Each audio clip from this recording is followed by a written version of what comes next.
Boom. Bam. Bam. Boom. It's live now. There we go. There we go. Now it's live. I'm all about it. I'm all about it. The camera's sitting a little... Let's bring that down just a hair. That's better. That's better. What's going on, Doug? How you doing, man? How you doing? What's going on? First, what up, dude? How's your Tuesday going? Brian, what's going on, man? What's going on, dudes? James, how you doing, my friend? How you doing? What's going on? Ever heard of the MDX 555 Turbo? It sounds familiar. Let me take a look. Do I? I didn't even set my thing up yet, so let me set the thing up, because I haven't even set the thing up yet. I didn't even set the thing up. I ran in here, didn't even set it up. Boom. This? Oh, yeah, I've seen this. I've seen this guy. I've seen this thing. What about him? What about him? What about him? I've seen him pop up a few times. What? Love the content. What's going on, HOVM? What up? Sup, kid? What's going on? Yo, Eric, how you doing? Tyler, what's going on? How's the night? It is a good night. It's a pretty good night, actually. I mean, I've been sifting through wiring all day off camera doing stuff, trying to knock out some more of that wiring on the car, and it's just, it's endless. It's endless wiring. It's going absolutely everywhere, but it's giving me a better understanding of how everything's wired and how it all works. So, I mean, it's a win-win. Plus, the motor shipped today. It's such a good day. The motor shipped. It'll be here Thursday, so I have to go to the FedEx freight facility. Yes, it is being sent FedEx again, but this time it's on a pallet. It's properly secured this time, so it should be solid. But the motor shows up Thursday. Cannot wait. Yo, boss. What's going on, Gunner? How you doing, man? Spanish Avatar. Love that we going back to the 17 STI. So I'm saying there's going to be a ton of 17 STI stuff coming here, probably for the next couple of months. That's going to be the main focus of things. My goal is to get that car running within the next couple of months. I've got like somewhat of a schedule. It's a very tentative schedule that is very open to changing based off of whatever happens in the next couple of months. But it's going to be good. It's going to be good stuff. Jack, what up, dude? What's up, Tanner? It was nice meeting you at the mod garage. I was wearing the red hoodie. Well, what's going on, dude? I'm up there all the time. If you guys are ever up there, just come find me. Normally, I'm like walking around the back. If Brian allows it, I don't know what Brian's rules are. Brandon, what up, dude? Damo, what up, man? Hey, Tanner, working and watching hockey, but here to get the scoop on the Subi news. That's what I'm saying. That's what I'm saying. There's so many wires in the car that I've pulled out today. It is unreal. And I've realized something. You get to a point when you're de-wiring a car that you're just like, I need to stop for a while, because you just start rushing yourself and you just try. It's just, you got to take a break when doing wiring. And unmarrying my access port for tomorrow's Tran check. Any advice? Kenji, are you going to the dealer? Unmarrying your access port isn't going to do anything. I can tell you that right now. Whenever you marry an access port to an ECU, it changes the PID number inside of the ECU. And if the dealer really wants, they can just look at the PID number and see that it's been flashed over. So even if you uninstall an access port, it's not going to do anything, unfortunately. Fox, what's going on, man? Howdy. What is going on, Berg? Barry, hello. What up, dude? Ami, what's up, man? Any good welders in the Tacoma area? There's a lot of them. Fuse Fabrication is in Puyallup. That's going to be who's doing like all the fab work on the 17 STI. Kyle runs that shop. Super cool dude. Super chill guy. Does a lot of like different stuff. He does a lot of like 2J stuff. Doesn't really mess with Subarus too much, but if it's just like general welding, which I mean any fabricator can do, shouldn't be a problem for him. Landon, what up, bro? Yo, what headers do you recommend for 2013 WX? That depends. Do you want equal length or unequal length? If you're looking at equal length, I would suggest like Killer B. Probably Killer B or ETS would pretty much be my go-to for like equal length header setups. Tomei is good if you're looking to stay a little bit more on a budget. If you're going for unequal length, I'd probably get Tomei again right there. Also, Plumber, appreciate the dono, man. Appreciate the dono, my friend. Where did I just go? You hear any good stuff about him? I'm trying to hit 400 to the wheel. I haven't heard too much about the MDX 555 turbos. I've seen a couple people mention them here and there. I've personally never used one. I've never had any friends of mine that have used them, so I don't have any firsthand experience with them. What you read on the internet is just about as good as I've got on that turbo, unfortunately. Cobb told me they won't tell me what map to run anymore since I have an NVIDIA catted downpipe and not a Cobb one. They've been helping me for over 3 years. See, I mean, that's what Cobb does. I mean, if you're just running an NVIDIA catted downpipe, you can use the Stage 2 map on Cobb stuff. It's going to be slightly different mapping than what it should be for the NVIDIA one, but if you're trying to stick with an OTS tune, it's going to probably be your closest bet there. My dude, that mountain road was a blast until the pavement ended. LOL, potholes for days. For real, there are so many potholes up there. It's not even like potholes. It's like divots in the road everywhere. It's terrible to deal with. Got my car back today. One question. My mechanic put in Mutual Comp 75 140 for, I believe, the transmission and diff fluid. Is that good in your opinion? I mean, I wouldn't use it. I mean, 75 140 is pretty odd. Well, 75 90 is what I typically use. I've never heard of anybody using 75 140 before. I'll see if I can dig something up on it, but I've just never heard of anybody going that high. Also, Tyler, appreciate the dono, man. Nice. Everything is coming together. What are your thoughts on Faction Fab rotors? I mean, they're rotors. They do their job. I mean, the only time you really get like bad, like crap rotors is when the material they're using isn't of the better quality, I should say. Faction Fab rotors, good rotors if they're the ones you're looking at using. I mean, I've seen people use them in the past. I've seen some of them in person. They're good looking rotors. I mean, and there's no issues with them. 10 out of 10. I'd suggest them. Normally I go Stop Tech, but Faction Fab works. Just looking for 33 parts. It's never ending. Tell me about it. A lot of those parts are difficult to find nowadays. Once you fix one thing, another one goes home. Trust me, I know. That's why the other day I placed an order for a ton of EG33 parts, like OEM Subaru EG33 parts. I ordered everything I could think of in fear that they're just going to continue discontinuing parts. I mean, they've already done it with so many other things for that car that it's just difficult to find a lot of stuff on there. So I just scraped up everything I could think of that I think I'll need. If not, then we're going to have to go back to the drawing board on some of that discontinued stuff. But we will find a way. I hope every other bolt on besides an intake manifold and headers. I have every other bolt on besides an intake manifold and headers. Grab some headers. Headers are a good one. You get a lot of power from headers. You pick up a lot of power from headers. Ryan, what up, dude? Yo, happy Tuesday. Question: how's the EPA crackdown affecting the 17 STI build? Any worries on part availability or tuning? No, I have no worries at all regarding tuning or part availability for that car. I've been able to order every part that I've needed. I haven't had any hiccups with trying to get anything. I've already gotten most of the not so environmentally friendly parts, such as like wastegates, blow-off valves, that kind of stuff, even though blow-off valves aren't not environmentally friendly, if that makes sense.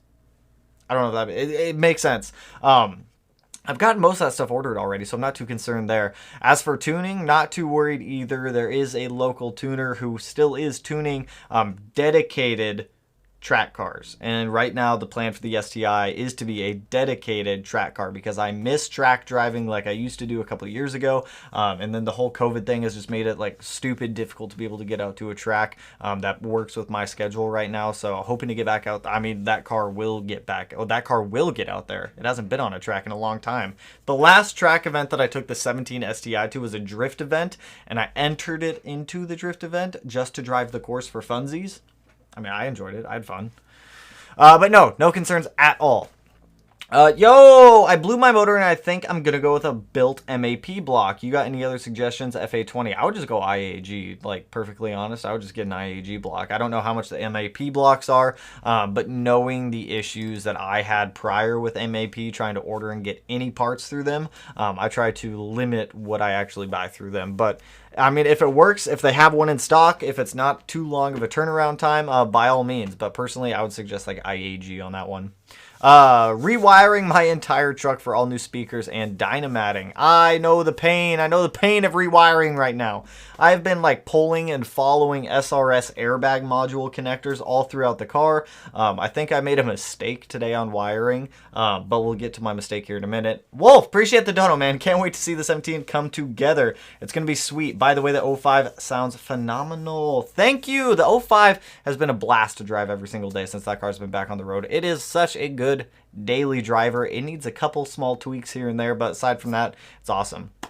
As for my mistake with the 17 STI, I didn't know this, and I wouldn't have known this unless I went through all the wiring like I did today. And I don't know if it's going to be a bad thing later on or not, but I may have removed the high-low CAN bus wiring out of the car by accident, because I didn't know the high-low CAN bus wiring went from the ECU to the SRS airbag module in the car. So that could come back to bite us later. I mean, it's not something that's not irreversible. It's definitely reversible if I have to, but I'm kind of hoping that one doesn't like come back and bite me later on. It's not like the car's going to be running off CAN bus for much longer anyways. I mean, it's not really using anything CAN bus anymore. Windows, lights, radio, I think that's the only, windshield wipers, I think that's the only stuff, and I don't think that really runs off CAN bus too much. We're not using the stock cluster anymore. We're going to be going with a race pack from Haltech, so I'm not too worried about that. I think we'll be all right. I think. Makes your rewiring the harness look like nothing. Rewiring that harness is a total pain. That's probably still have another 2 to 3 days of wiring to go through.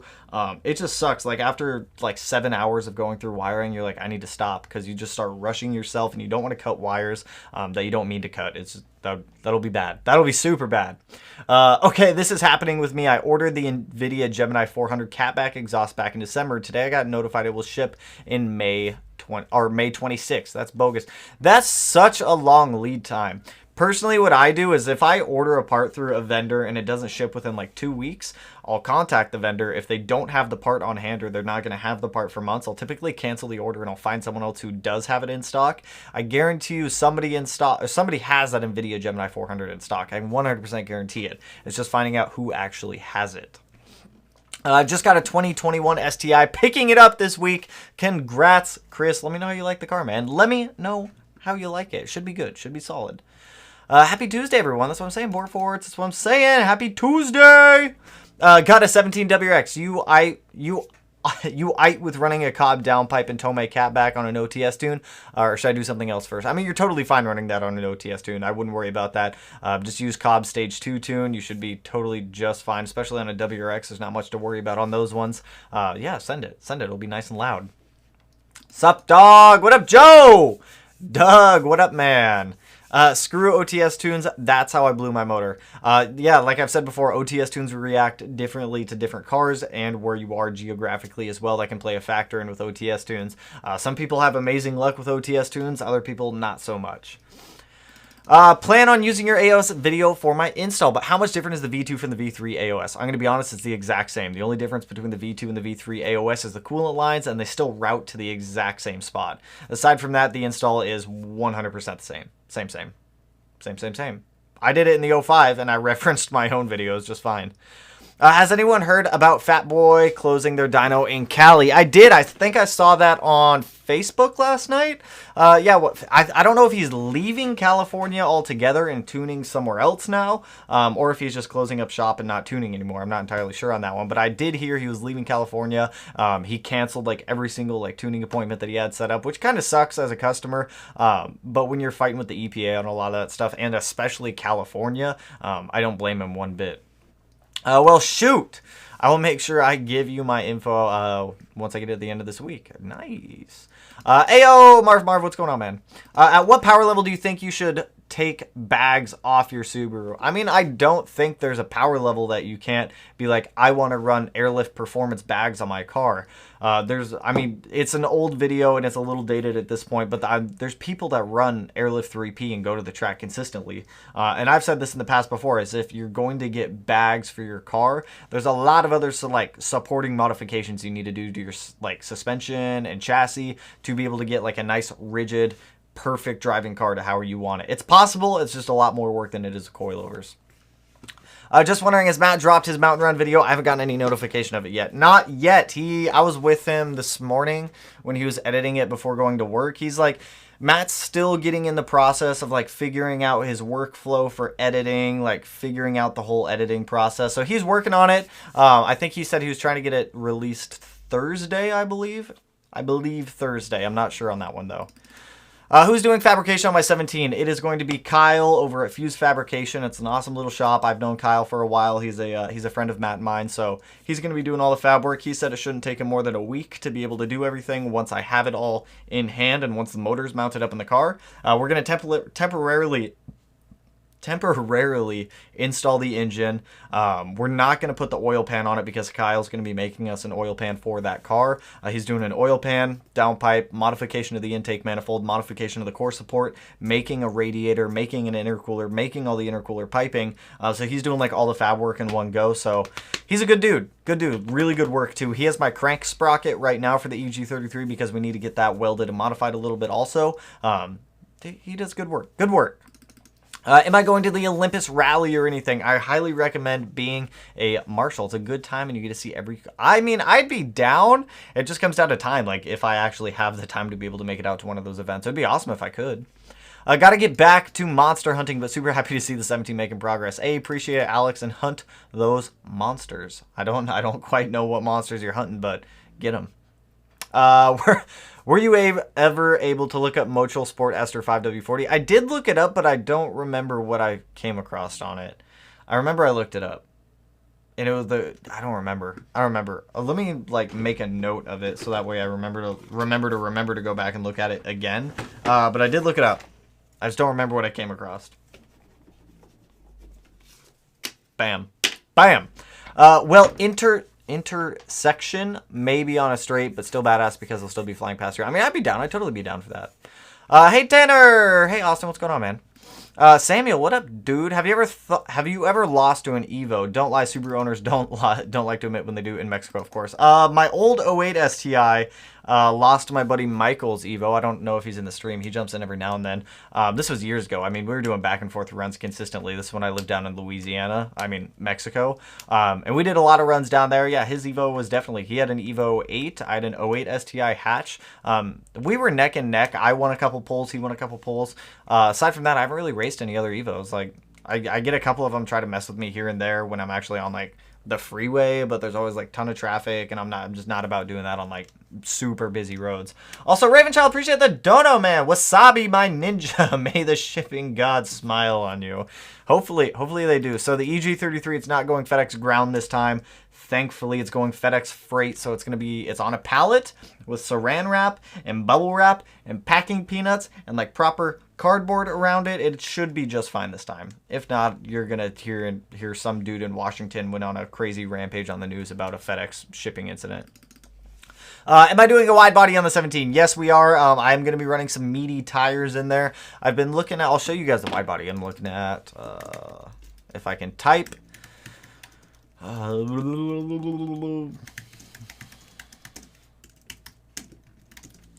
me see. Let me share my screen. Let's go back to all. I am looking at... Where is Fenderist? Where are you, Fenderist? Spanish Avatar, appreciate the dono, man. Love that I can come to the stream and ask any questions. See, that's what the streams are here for.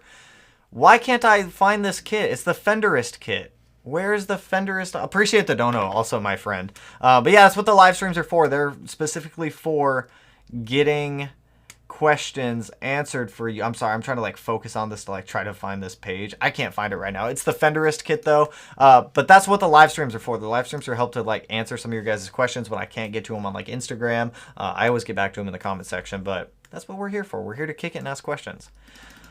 Hey man, good to see you. Good to see you, Josh. Even though it's virtual, good to see you, my friend. How do I buy parts in person from the mod garage? I tried calling them and they don't answer me. They very rarely answer the phone. If you're trying to buy parts in person from the mod garage, it's best to ask if someone's there. Like ask one of the sales reps if anyone's actually up at the shop. If they are, then you can typically swing up there, go pick up whatever you're trying to snag, and just take it home same day. How do you remove the Starlink system from a 2019 WRX? How do you remove the Starlink? Are you trying to remove the entire head unit? Like, what are you trying to remove? Like, just Starlink? Like, I don't quite understand what you're trying to remove. If you're trying to remove just the head unit with the Starlink integrated into it and replace it with a new one, it's pretty easy. You just got to, like, pop out the top vent piece, pop out the lower trim piece, get the screws out, unplug everything on the back, pull it out, wire in your new one. But as for removing Starlink, Starlink is integrated into the head unit itself and the software, so, I mean, you can't really just remove it. Mosel, going through stage 3 E2 and got cell P2271 rear O2 sensor biased. Stunk rich 2016 STI AEM AFR gauge with a Visconti kit for rear O2. I didn't have any issues before I changed the spark plugs. Now random misfires in different cylinders. P2271. Let me pull that up. P2271. Let's do this. Boop, boop, boop. Refers to the post-catalytic converter O2 oxygen sensor on bank 1, bank 2. This post-cat sensor is used for monitoring the efficiency of the catalytic converter. I mean, a O2 sensor shouldn't be throwing like major misfire code, or shouldn't be making a car misfire. If it is misfiring, then you should be getting other check engine lights aside from that. But you said I didn't have any issues before I checked spark plugs. Now random misfires in different cylinders. I mean, are you getting like P0402, P0401, P0XXX for random misfires? If it is, I mean, obviously if I didn't have any issues before I changed spark plugs. If you didn't have any issues before you changed the spark plugs, my first thought is that it's spark plugs. Maybe the gap is set wrong on the plugs. Maybe a plug's not fully installed, but if it's a random misfire, then that would mean it is fully installed. I would check plug gap to start with and go from there, because if the misfires were not happening before you changed spark plugs and then they started happening after you changed spark plugs, my leading thought there would be something is up with the spark plugs.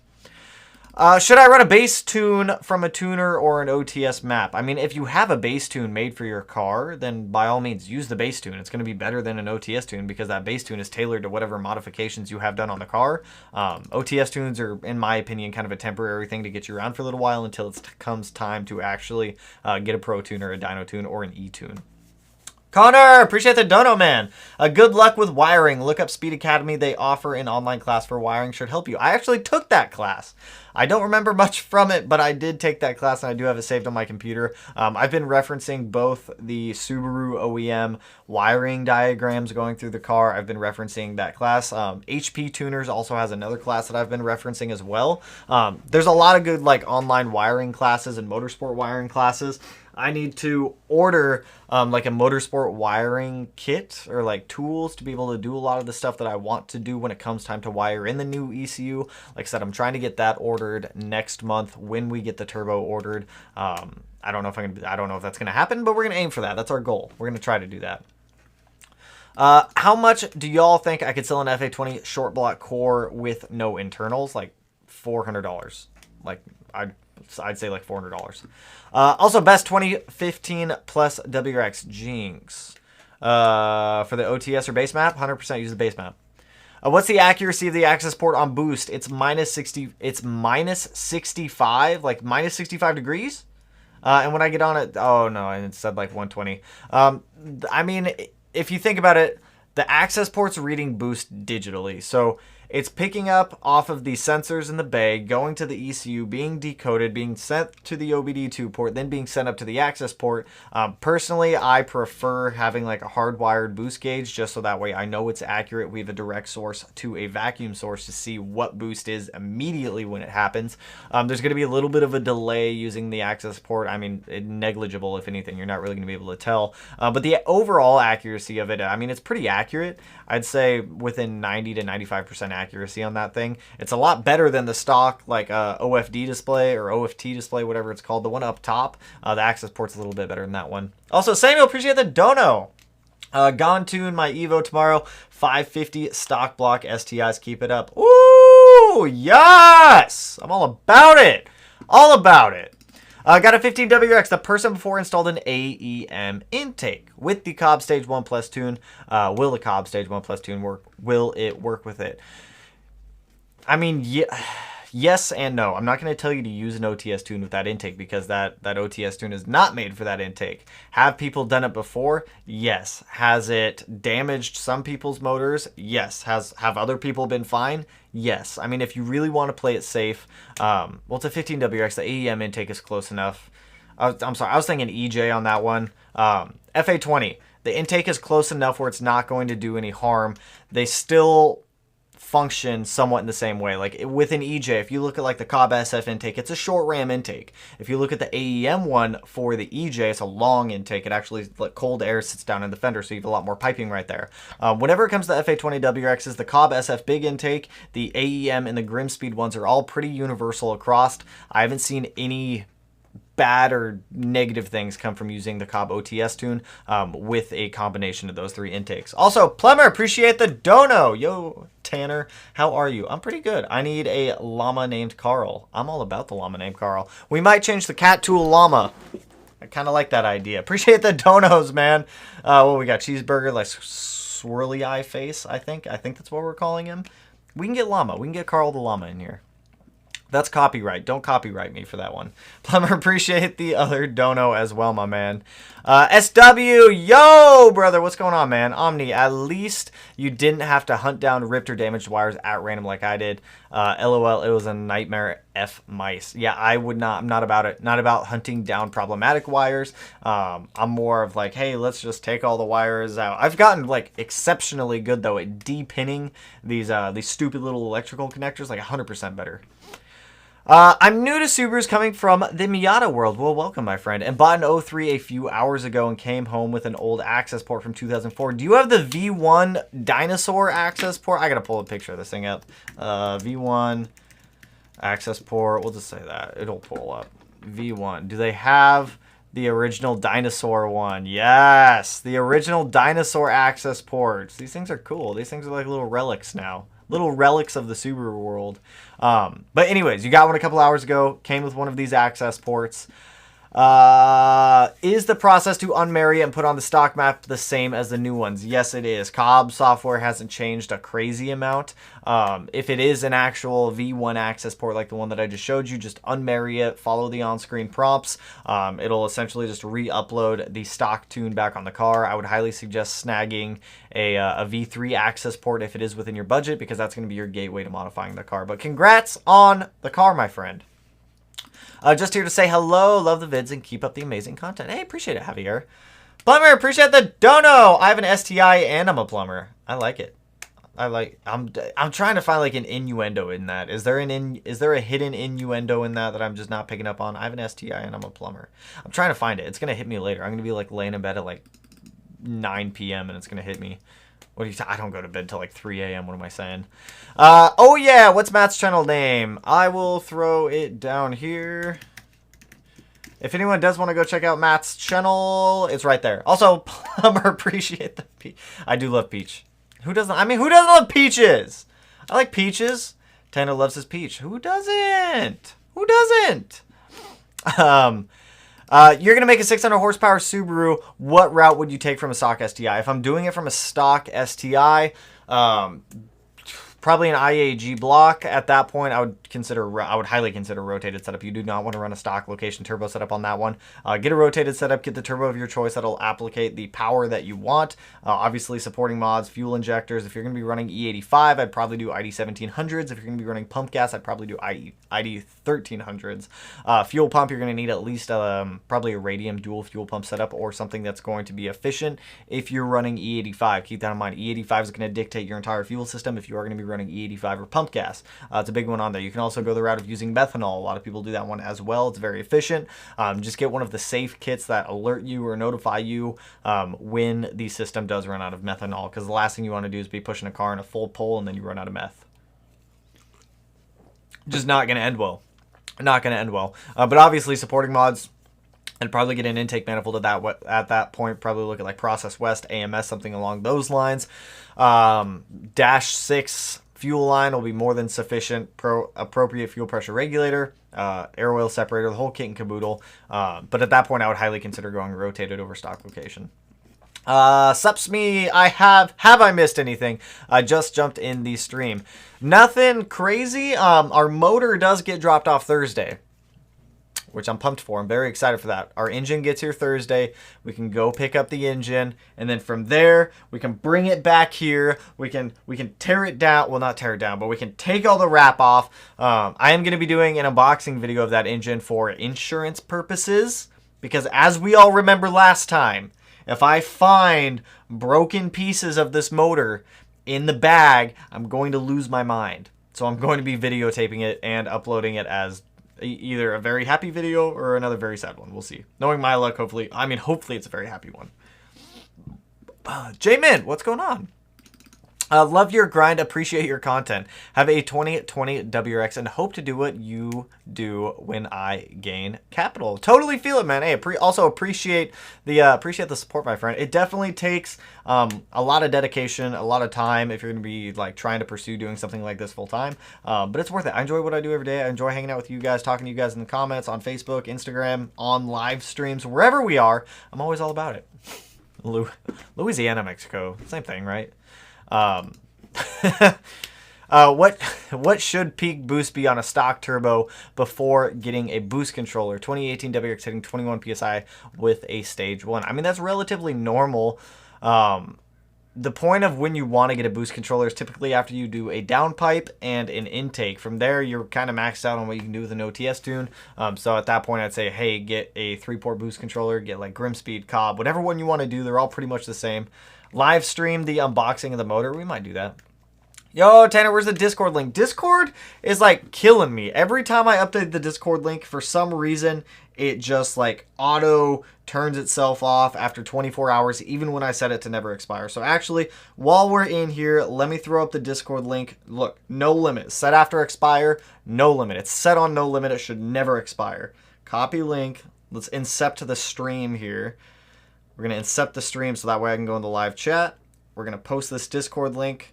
Boom. Posted. Sent. No thanks. Don't play this on my TV right now. Discord link's in there. It's set to never expire. It'll probably expire after 24 hours because for some reason it's been doing that to me. Also, Plumber, appreciate the dono, my friend, man.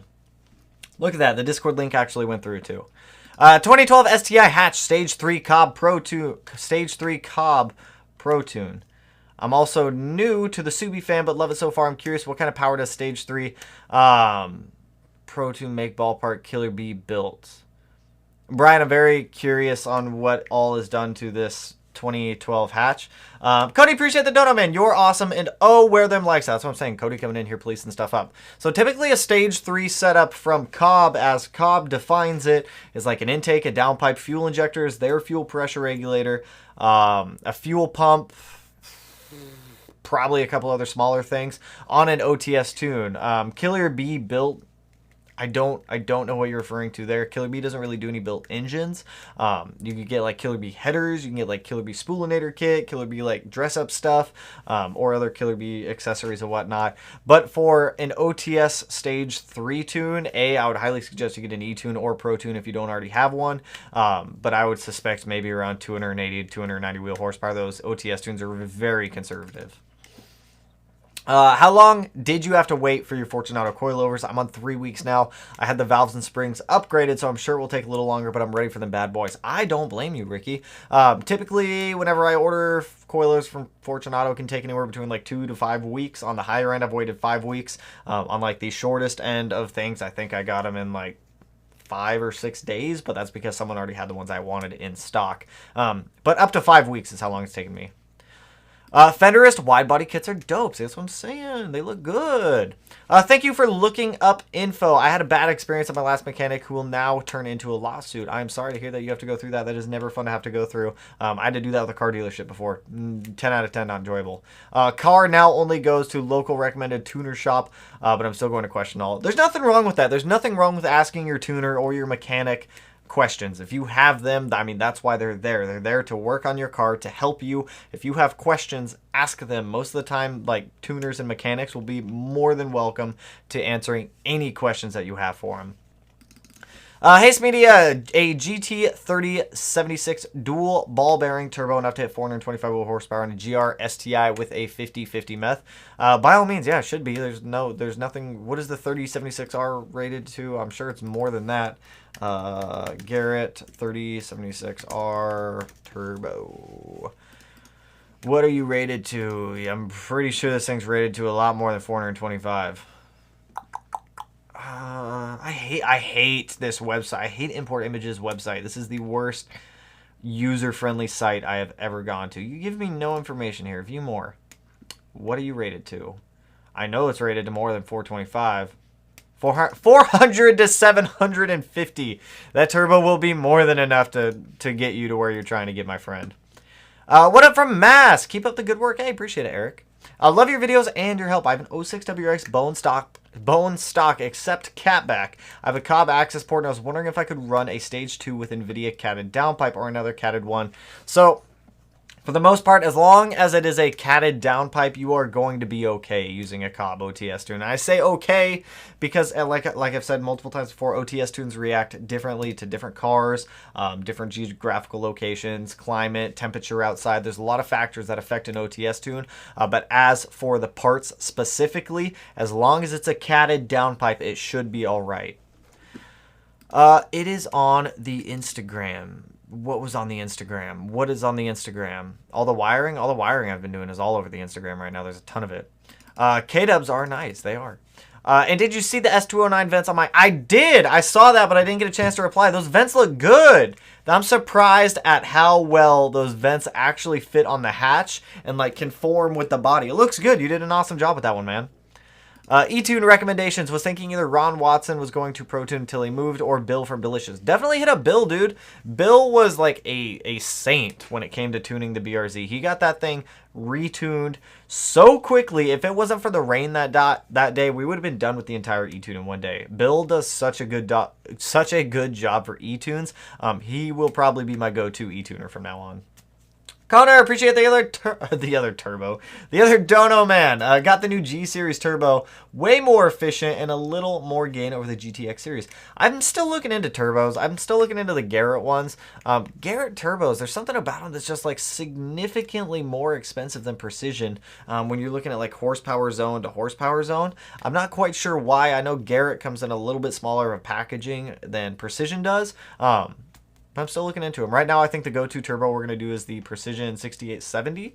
But Garrett makes good turbos. I will not deny that. Okay, so just installed new head unit. Thanks, no problem. The build has been awesome, bud. Happy it's running. Yeah, same. The 05's been awesome since it's been running. Hasn't given us any issues. Aside from the oil stuff, whenever I start to get on the car, whenever the oil starts to get like super hot, that's when the heads start to get like loud. But whenever the oil is like within a normal range, which I don't have a value for that right now because I still don't have an oil temp gauge in that car, it does tend to quiet down quite a bit. XXXX misfire code as well. Thank you for your help. No problem. Mocell. The first thing I would check on the spark plug specifically is make sure you have the correct plugs in there. Make sure they're the correct heat range, and then make sure the plug gap is correct on them. I just bought a 1mm bigger intake and exhaust valves for my 07 STI. I plan on building the heads. I also got BC Stage 2 cams. My question is, would my valves hit with just 1mm bigger? They shouldn't, as long as the duration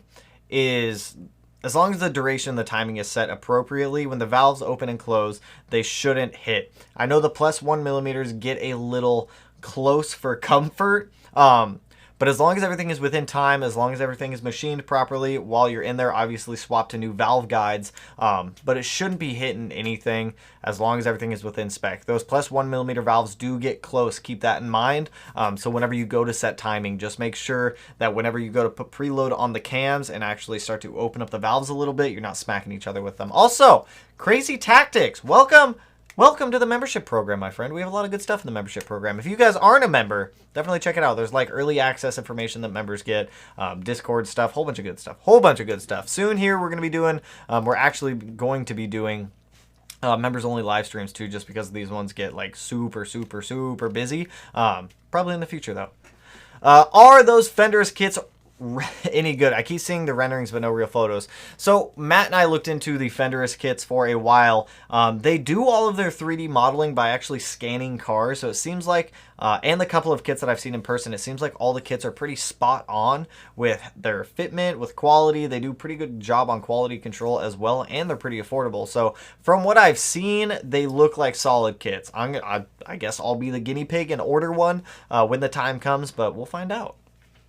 What kind of power does Stage 3 Pro Tune make ballpark? Brian, I believe that was that one up there. I mean, if you were to get Pro Tuned on that one with ID stock turbo, you're going to be running stock turbo, stock intercooler, stock headers. From what I can tell, I would assume that you're going to be in the ballpark of maybe 320 to 325 wheel horsepower, depending on what dyno you're actually using. Have I had any issues with my DCCD? Mine locks at highway speeds and flashes on the dash on my 2016 series Hyper Blue. I can't find anything online about it. Check the sensor in the rear diff. I know that can throw codes with the DCCD module in the system. Also, make sure that everything is plugged in, obviously, which if it wasn't, you'd probably get the flashing light on the DCCD anyways all the time. Maybe you have a wire that's been rubbed through just slightly. Maybe it's like something that's like starting to come unplugged a little bit. As for like DCCD problems, there's a lot of things that it could be. It could be wiring going from the rear diff up to the transmission. Could be the wiring right under the carpet where it all goes to the DCCD controller. Could be something actually wrong with the DCCD system. But off the top of my head, when it only happens at highway speeds, actually that makes me think it's a clock spring problem. Do you have a stock steering wheel, or did you swap out your steering wheel, Logan? Let me know. Let me know. I had that issue in my 07 STI, and it was because my clock spring died on me. What up, homie? Shout out to Small Dog. YouTube socks is notifications. Where's Small Dog? Where you at? Oh, he's on the couch sleeping. He's sleeping on the couch right now. He's chilling. He's kicking it. Jello, hello. What up, my friend? Got a 2018 STI going stage 3 plus. I don't know what stage 3 plus is. I think that's fuel system, downpipe, intake, intercooler. When does a top mount intercooler upgrade become necessary on stock turbo, aiming for 350 wheel horsepower? Well, unfortunately, you're not going to be able to hit 350 wheel horsepower on stock turbo. Stock turbo really maxes out around 330 to 340-ish wheel horsepower. If you're starting to see anything above 340-ish, it's either like a very good turbo for a stock setup, but you're really going to be pushing that thing. If you really want to get to 350 wheel horsepower, I would definitely suggest swapping out that turbo, something like a Cobb 20G and FP Blue, a Blausch Dominator 1.5, or their 18G turbo. But that stock turbo is just not going to be doing good at 350 wheel horsepower. But as for when it comes time to upgrade the top mount intercooler, when you go to swap out the turbo, when you go to make 350 wheel horsepower, swap out the turbo, swap out that intercooler, and you should have no problems as long as you have the proper supporting modifications. So then I must have a boost leak. Whenever I get on it, it sounds like I have a wastegate flutter sound. Pressure test it. Find that boost leak. Llama, what? What are we talking? We're back to the llama thing. I have a 2015 WRX Premium with 89,000 miles. I got it appraised for trade-in value of $14,500. Do you think the cost of maintenance after 100K miles is worth trading it in for 2021 WRX or STI? I mean, it depends. It depends on what you plan on doing with the car. If you want one that's obviously 6 years newer, then by all means, go ahead, swap it, trade it in for something like that. The WRXs have a little bit less maintenance than they do than the EJs when they get to around the 100,000 mile point. Obviously, you're just going to have to stay on top of maintenance, but I wouldn't worry about it as long as you're like taking care of all the minor issues with the car, you're fixing anything that's breaking, you're staying on top of maintenance, you're doing all your service intervals whenever they need to be done. I would just run the 2015 WRX unless you just want a newer one with less miles. But keep in mind, it's the same engine, so you're not getting anything too different. You're getting a revised front bumper, you're getting a revised interior a little bit, and that's about the extent of it. Everybody like the video. That's what I'm saying. Is that guy coming in here policing people up? Loving how much info you pump out, Smeedy. Hey, that's what I'm here for, Crazy Tactics. I try to help you guys out as much as I can within my mental capabilities of being able to do so. I had a ton of wiring that burnt up and had to spend days replacing wiring throughout the main harness. Was a huge pain. That sounds awful. I would not want to do that. If my wiring harness burnt up trying to go in there and like resplice and refix everything, that just does not sound enjoyable at all. Is a yellow bug eye worth paying a premium for? If it's in good condition, like a Sonic Yellow, like an OG Sonic Yellow bug eye, if it's in good condition with like appropriate miles, I think so. Is it going to pull up? It is going to pull up right there. Oh, that one's sad. That's sad. That's a sad photo. I personally love the Sonic Yellow bug eyes. They look good, and they didn't make a ton of them. As for paying an extra premium for the color, I really don't think there should be an extra premium tacked on for just the color. I've never been a person to firmly believe that, hey, just because my car is a limited color that they came out with, it extremely skyrockets the value. In some cars, in some cases, with some manufacturers, that is true. With Subarus, I just don't see it skyrocketing value. I could see maybe an extra $1,000 tacked on, but nothing really past that. Are those? Oh, okay. For some reason, I thought the fog lights were Photoshop turbos. I don't know why, but I couldn't justify an added tacked on Tacked on value right there. Also, appreciate the dono. Where did it just go? It hasn't even populated in my chat yet. I'm sorry. It showed up on the screen, but it hasn't populated up in the chat. As soon as it populates in the chat. I have a V1. Anyone want it? The keep that thing. That thing's a gem. That thing is a treasure. Put it in a treasure chest and bury it so no one can find it. There it is. Now it's popping up in the chat. It popped up on this one. It'll pop up in that one. There we go. It's Pooh. Appreciate the dono, man. What is your opinion on the flat foot shifting bad for clutch, synchros, etc.? I mean, as long as you're doing it appropriately and you have the red line set to something that's not going to completely decimate the... I mean, as flat foot shifting can get a little bit sketchy in that way. But as long as you as a driver feel comfortable in your ability to be able to shift and flat foot shift when it's necessary to fully build boost when you're doing it, by all means, it's safe. If you are, there's not really a need to do it other than maybe drag racing or a couple highway pulls here and there. But as long as you're not like forcing like the shifter in and forcing the transmission to go into gear when it really doesn't want to when you're flat foot shifting, which when you're flat foot shifting, that's pretty much what we're doing. You're trying to go as fast as you can to get it into the next gear. Just be a little bit careful, be a little bit mindful. If you start to hear grinding or any other odd noises coming from the transmission, obviously back off, inspect it, see what's going on with it. But for the most part, you should be all right as long as you're shifting appropriately. Appreciate the dono. Is that BR? Briar. Appreciate the dono, my friend. Installing AMS intake on my 04 STI. For anyone in the chat that is considering, you have to buy the top feed fuel rails and you have to buy injector caps. Good to know. Good to know. That was me not too long ago with my IAG setup on the 05 STI. They only, for some reason, they only give you like the big spacers when I needed the little spacers. It was really annoying. That AMS manifold, though, that thing is nice. That thing is nice. I've been eyeballing one of those for quite a while. I just don't have a need for one right now. In the future, maybe. Just put a Cobb SF intake on and the Faction Fab axle back muffler delete on my 08 STI. Hatch. That's what I'm talking about. I like the hatches. And it feels so good. Was bone stock and was annoyingly too quiet. Thanks for the videos. Hey, I'm glad you're enjoying the intake, man. And appreciate the support, my friend. Jake, hello. I'm looking to get a 2015 Plus WRX. What year would you recommend and what trim, if that really matters? Personally, if I was to be buying one, I would get a 2017 Plus. The 2015s to early model 2017s had the pitch stop weld issue. It's just a TSB that you can avoid, and you don't have to take the car back to the dealer and have it sit at the dealer for a couple of weeks while they fix the pitch stop weld brackets. 2017 Plus, late model 2017. If you really want the facelift, just get the 2018 Plus. As for trim, I personally would just snag a premium. It comes with what, heated seats, sunroof. It's really that all I need out of like extra features out of the car. And I think you get the slightly bigger touchscreen and you get the 18-inch wheels. I don't know if they changed that for the 18 Plus. I don't know if the bases still come with stock 17s or if they're all 18s now.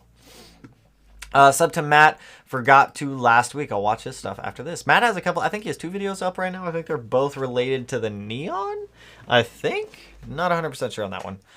So I'm getting a nameless downpipe in used marketplace. It's a high flow. Can boost creep still be a factor? Also, I need a good, I mean, yeah, boost creep will always be a factor until you go external wastegate. Boost creep is an issue of, it's a mechanical issue of the internal wastegate being just too small. Having the catalytic converter in there will definitely help mitigate boost creep quite a bit. I wouldn't worry too much. I mean, if you're using, also, I need a good tune, nowhere around really. Hit up Bill down at Delicious Tuning. Dude does awesome e-tuning work. As long as you have an access port and a couple hours to set aside on a Saturday or a couple days like during the week at like 15 minutes here, 15 minutes there, shouldn't be any issue. I wanted to learn about cars and Subies. I put an 06 STI into an 04 WRX. Ooh, being a rust bucket, it has been a rough build. Your STI gives me some sort of hope. The worst comes, part it out. Well, hopefully you don't have to like part it out, but I'm glad that the videos are helping. I'm glad that they are showing you guys that a lot of this stuff is very doable.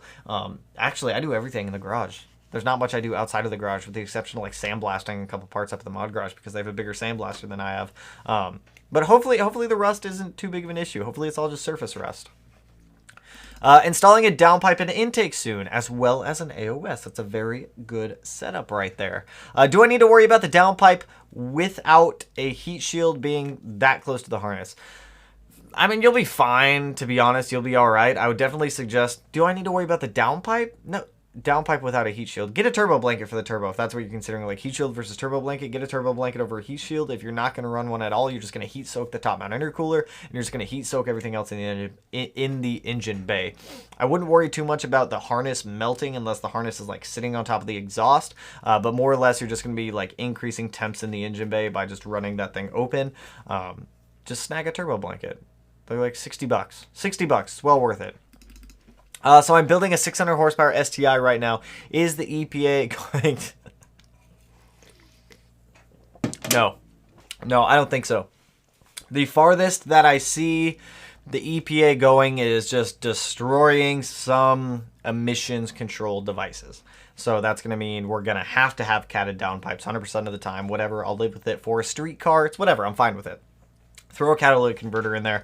It's not the end of the world. Is it the most efficient? No. But we'll live. AOSs, as long as you're keeping it as a closed loop system, should be totally fine there.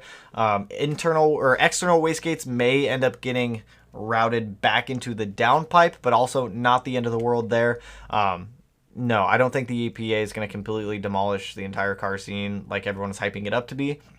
I do see further restrictions coming down from the EPA on what we can and can't do with some of our cars, which I totally get it to an extent. There just needs to be that middle ground that I've talked about in the past. But no, I don't think it's going to get to the point where we just cannot build cars at all anymore. Live stream the unboxing of the motor. We might do that. Oh, cool. Love to see an FA build. That might happen one day. Not today, not tomorrow, but one day. If we do an FA build, it's going to be swapping an FA20 into Melanie's Impreza. NVIDIA kind of screwed me yesterday. I had my headers and downpipe ordered for about a month, and they canceled my order. On the other hand, I got the Holy headers and Grimspeed downpipe now. Lol. I mean, that sounds like a plot. That sounds like a win to me right there. You're trading NVIDIA for Killer Bee and Grimspeed. No complaints. No complaints right there. Do not sign the paperwork from FedEx until you open it on their property. That's the game plan. That's what I'm going to be doing. I'm going to be opening up the pallet on FedEx's property. I'm not going to be signing the bill of landing until I fully inspected everything. If the inspection comes back good, at that point I'll sign for it and I'll take it. If not, I'm going to refuse the delivery. And then we're going to go from there with another round of insurance claims with FedEx, which I really hope we don't have to do. 2015 launch edition. Have small hole in the stock radiator. Your thoughts on CSF? No problem. I've never had an issue with CSF radiators. I ran CSF on the BRZ when I had the BRZ. My personal preference for radiators is Koyo. It's like Koyo, CSF, Mishimoto. That's my preference on them. Nothing wrong with CSF. Thank you a bunch. We'll keep learning and we'll seek a pro tuner by all means, man. What are good wheel studs? I just broke a wheel stud on the 17 STI today. And lug nuts because my OEM keep getting stripped. So, ARP studs. Good studs. I've never broken a set of ARPs before. As for lug nuts, I personally prefer the Muteki SR48 open-end lug nuts. They're like $48 a pack. They're stainless steel. I don't like aluminum lug nuts. They strip. They just get damaged.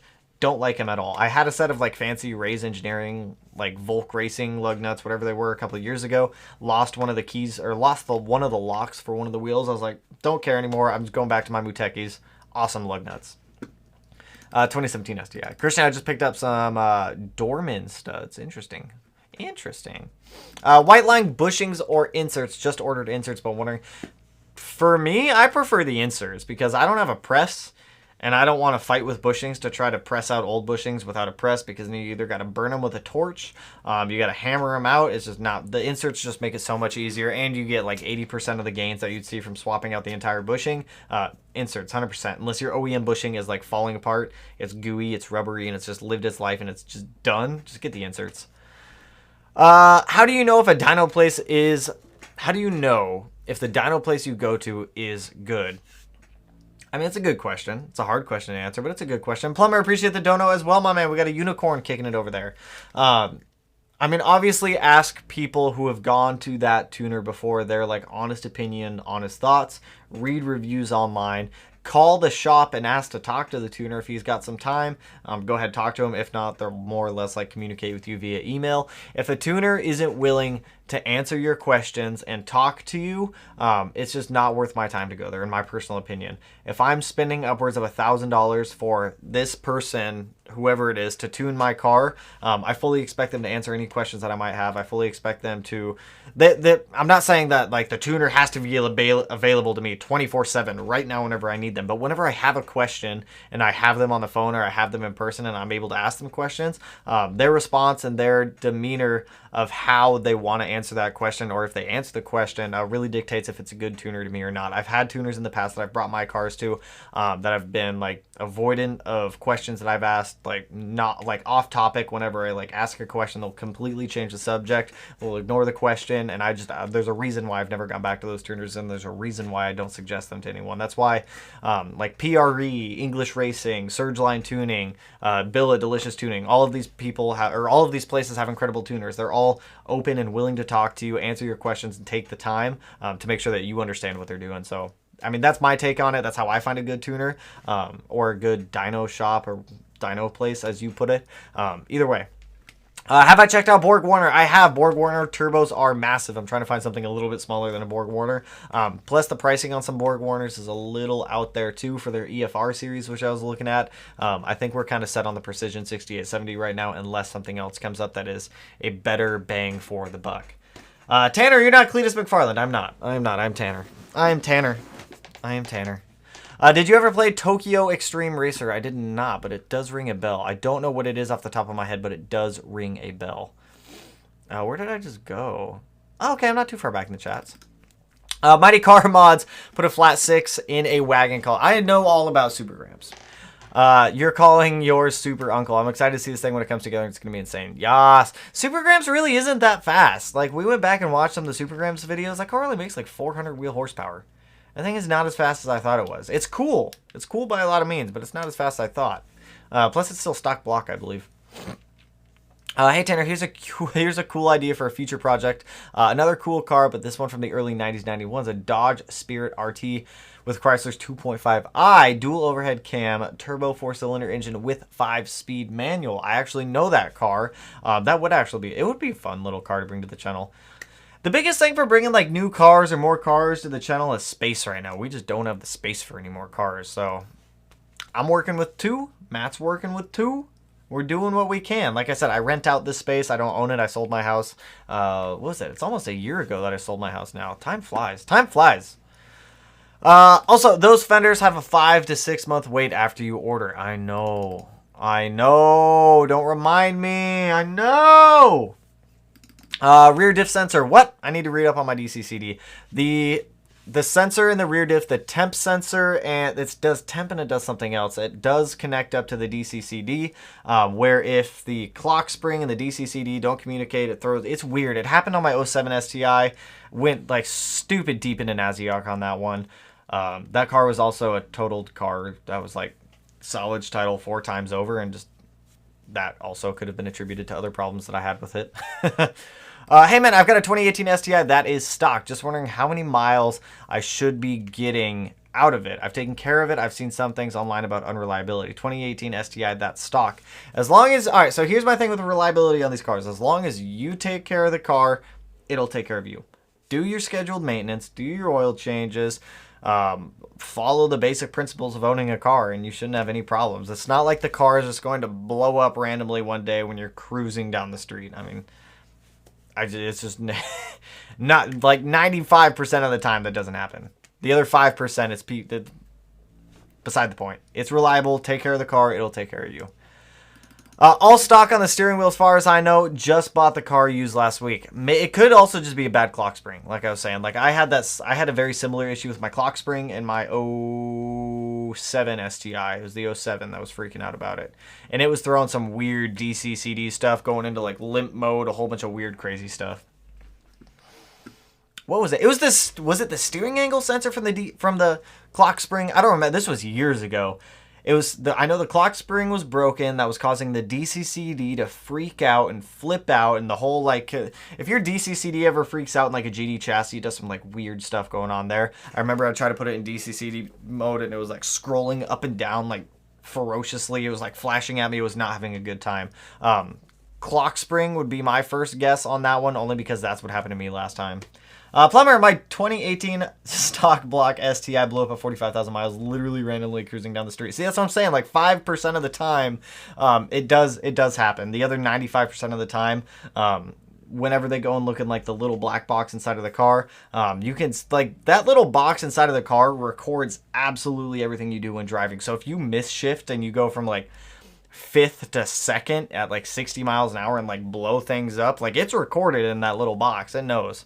It knows. Plumber, I know yours actually did blow up when you were just cruising down the street, but for the most part, these cars are reliable. My pug Leonidas had his dental surgery today and had a couple warts removed.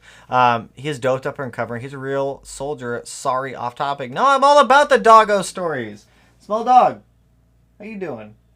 You're just sleeping back there. Look at it. You can see like the top of his head, like right there, right down there. Little small dog sleeping. Hey brother, hailing from Everett. So in your neighborhood, is equal length header worth it? I have an intake catless turbo back exhaust Blouch fuel pump Pro Tune from Surgeline. 100% equal length headers are worth it. You get a little bit more power up in the top end. You're reducing EGTs in cylinders 2 and 4, which in turn reduces potential knock events in those cylinders, overall making the car just that much more reliable. And it sounds good. In my opinion, I think equal length sounds good. I'm all about it. Was covered 100% under warranty. That it wasn't. I'm glad it was, Plumber. I am glad that it was, because was it? Did you have the extended? You had the extended warranty, didn't you? Because most normal warranty is 3 or 36,000. Unless you have the extended warranty, then I think it goes out to 60,000 5-year, I believe, for warranty stuff. You don't need a turbo to do 350 wheel horsepower for a 2015 to 2021 for WRX or STI. Reflex Boxer, second lieutenant. WRX or STI on that one. I mean, both of WRX. I've seen people hit 350 no problem stock turbo. STI, the VF48 it's just not going to do it. It's going to run out of breath. Tanner, I want you to go look up. Tell me for yourself your opinions on the 1981 Buick LeSabre. I know what a Buick LeSabre is. Why are we talking about the Buick LeSabre? All right, I will pull up the Buick LeSabre. I will pull it up. Oh, I gotta do Buick LeSabre T-Type. T-Type. I will look. I know what the Dodge Spirit RT is, but I'll pull up the Sabre. I don't know why I have a pen in my mouth. I like it. I like it. But I mean, honestly, if I were to get any like, I guess, domestic car, the one that I'd want, and they're stupid expensive, but I've always wanted one. Oh my god, there it is. Boop. I'm like losing my mind. If I was ever to get a domestic car, and these things are like stupid expensive nowadays, I have always loved Grand Nationals. I don't know why, but I love these cars. And I never see them. And when you do see them, they're always like pristine condition. But if I could ever get my hands on a Grand National one day, I would be all about it. All about it. 100%. That is a car that I'd love to bring to the channel. Mosel, appreciate the don't. Welcome to the membership program, my friend. Stage 2, you get so much good stuff. If you guys join the membership program, make sure that you update Discord. If you're on Discord, we do have the entire Discord server. Channel members, your guys' benefits transfer over onto the Discord server as well. We have like a private, like, members only chat in there too, where I throw like top secret information when it does come out, which hasn't been much lately, but more to come. Just keep that in mind. You get Discord access stuff too, and not only on the YouTube side. Yellow Civic Type R is listed for $69,000. What? Yellow really reflects the sun well. It does. There's just no way I can justify spending more money on a car that's just like a special color. I can't do it. Any ASE techs in here? Nope. I am, what do they call it? I'm a YouTube certified mechanic, and I make a lot of mistakes. That's about all I got on you for that one. It's $6K for the Sonic Yellow. Recent motor out, resealed, new turbo. Head gasket and all that, new clutch, tons of it. For $6K, I mean, as long as it's clean title and it's got like the miles to reflect that, I'm all about it. I'm all about it. Like, I like Sonic Yellow. It's cool little color. Cool little color. I like it. ASE Toyota Lexus Scion. Ooh. Is that how ASE certifications work? Are you certified for certain brands, or is it just like across the board? I don't know how that works. Nice. Media! What up, Brad? Expired state certs, LMAO. Every 5 to 8 years, you have to restart to keep your ASE. I feel the Rust Bucket Project WRX. That's how my old 280Z was. It was awful. Nick, appreciate the dono, man. Powertrain warranty on all Subarus 6-year 60K. New car warranty is 3-year 36. That's what it is. Don't tune your car before those dates. Trust me, work for Subaru. That's what I'm saying. I tell people this all the time. If you flash an access port onto your brand new car and you try to do any warranty claims that like deal with like a blown up motor or like completely demolished engine or something along those lines, I believe, Nick, you can probably correct me on this one. I believe it is the PID number, or I'm pretty sure it's PID number on the ECU gets reflashed over, and they can see that. Subaru can literally see that the PID number has been changed and that it is no longer same. That way they know that there's been a flash under that ECU. Nick, like I said, you probably have more experience on that one than I do, but I'm like 99.5% sure that's what it is. What'd I miss? Oh, Nick, just got to your other comment. Yeah, the EG33 comes back on Thursday. I'm super pumped for that. We can actually start assembling the long block, assuming that there's no damage from FedEx, with fingers crossed. The oil pump gets dropped off tomorrow. All of our timing components get dropped off Friday. Our blow-off valve hasn't shipped yet, but I did get that ordered.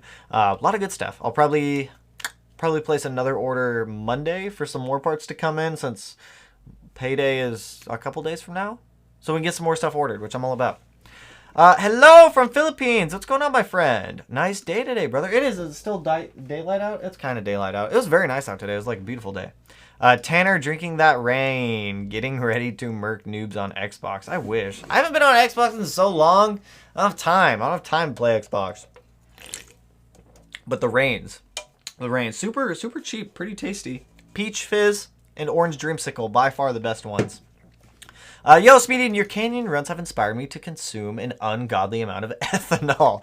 Post on 2015 plus Facebook groups. I will take... Corey, didn't you tag me in it yesterday?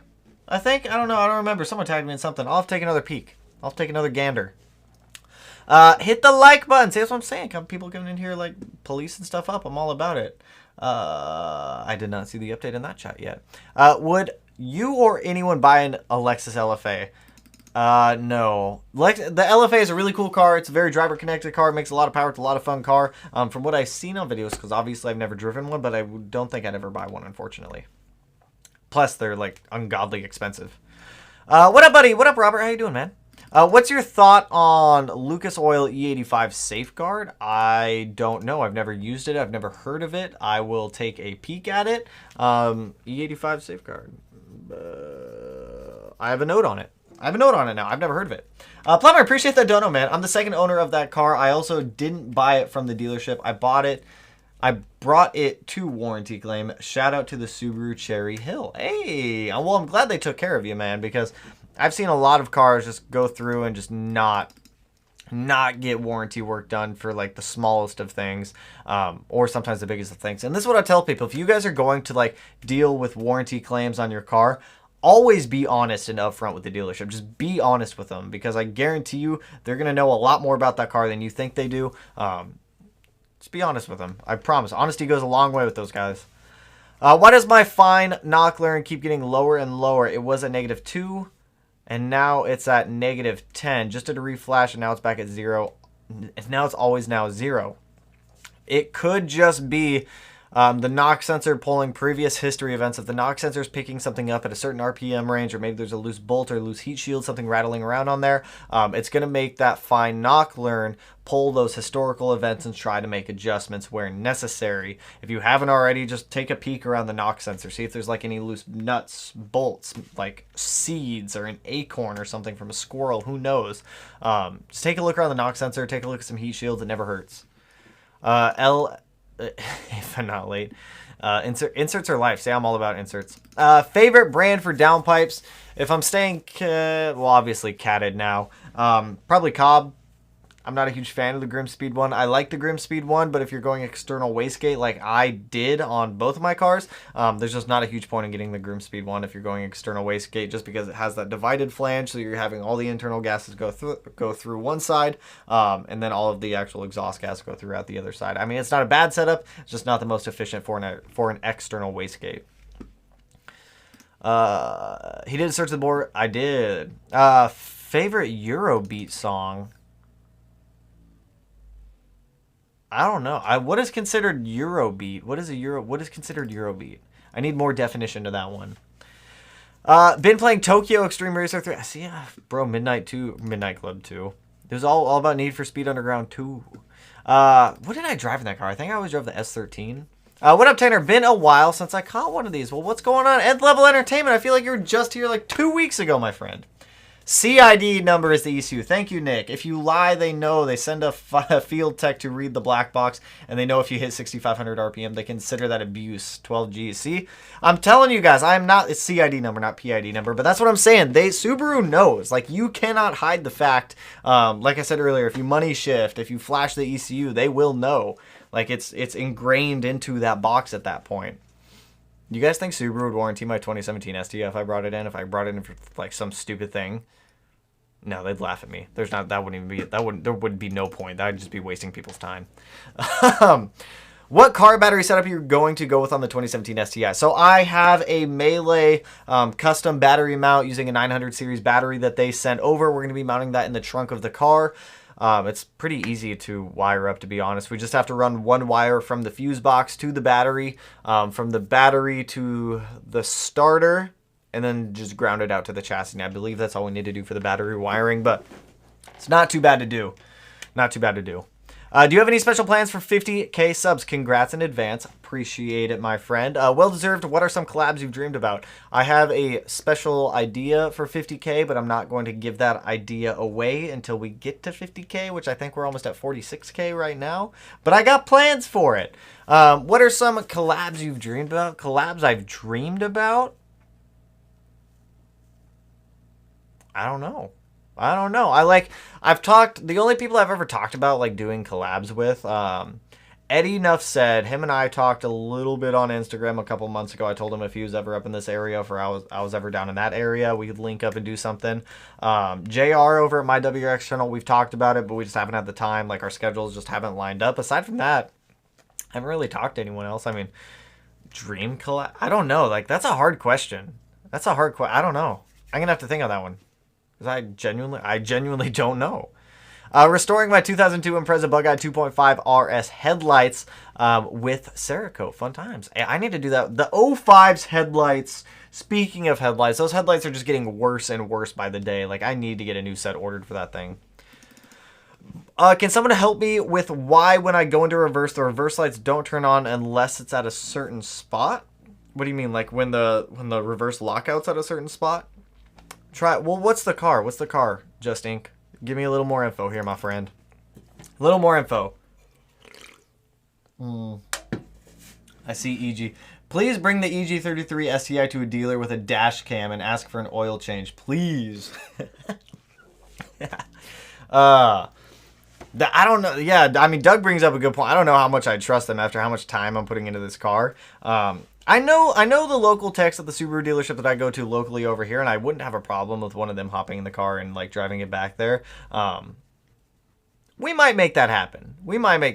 Actually. Hey Tanner, what do you think of adding S209 fenders to my 2018 Lapis Blue STI? OC Turbo Joe did that on his old one. Check it out on Instagram. He has like photos. I think he has a YouTube video up of installing them too. They looked incredible. He had all OEM S209 fender flares for the rear. It looked absolutely killer. 100%. I love it. You should plan out a Subi drive for us local peeps. Weather's starting to get nice. That is the plan, my friend. I don't know quite when yet. I've talked about it. I've talked with a local company to try to organize a spot where everyone can meet up, where we're not going to get harassed or anything like that, and police aren't going to come out and like start kicking people out just because I know they're getting a lot more strict up here with like car meets and things like that. I'm working on it. I have it on the back burner. It's something that's in the mind to happen. It'll probably happen in May. Is kind of what I'm guesstimating, when it's like nice, warmer outside. It's not like super cold. The possibility of rain isn't going to be happening, because if anyone is up here in the Pacific Northwest, you guys know the rain. It gets annoying to deal with after a while. What up? Eating my lunch here in Australia, watching the stream. Yes, Super Gramps is cool. That's what I'm saying. Super Gramps is cool. I just wish they would have gone a little bit farther with the car, because they left the stock block. They strapped a turbo to it, modified the ECU. I think they're actually using a Haltech in that car. I just wish they would have gone a little bit farther with that car. It's a cool car. It's a really cool swap. I don't remember if it's an EZ30 or an EZ36, but it's one of the EZ series engines. Am I crazy, or do EJs have a little tick to them? They do have a little tick to them. I've noticed the first... Yes, totally. I mean, they do have a little bit of a tick to them. They're not... Boxers, they're just not quiet engines by any means. They're going to be a little noisy. I think that's a neighbor. I just heard like a weird Subaru. What up, broski? West Virginia in the house. What's going on, man? What is going on, my friend? Okay, what time? It is... We can go in for about an hour and 15 minutes. Almost 8 o'clock. I got to hop off because I'm going to get back to wiring, you guys. But I will probably do a live stream Thursday when we unbox the EG33 when I pick it up from FedEx. Well, I guess a secondary unboxing because I'm going to have to unbox it down there. I'm not going to live stream at the FedEx freight warehouse. But anyways, I appreciate everyone swinging through the live stream. Catch the next one on Thursday. If I did not get to you guys' questions tonight, I deeply and sincerely apologize. Swing in early to live streams, get your questions in, and I will try my best to get back to them as soon as possible. But appreciate all the donos from you guys tonight, and I hope you guys have an awesome rest of the week. What is it? Friday is... What is today? Tuesday? Tuesday, which means Friday's only a couple days away, which means it's getting closer to... It's not getting closer to the weekend. What am I saying? But anyways, like I said, I appreciate everyone swinging through, and with that, I will catch you guys in the next one. Peace out, homie.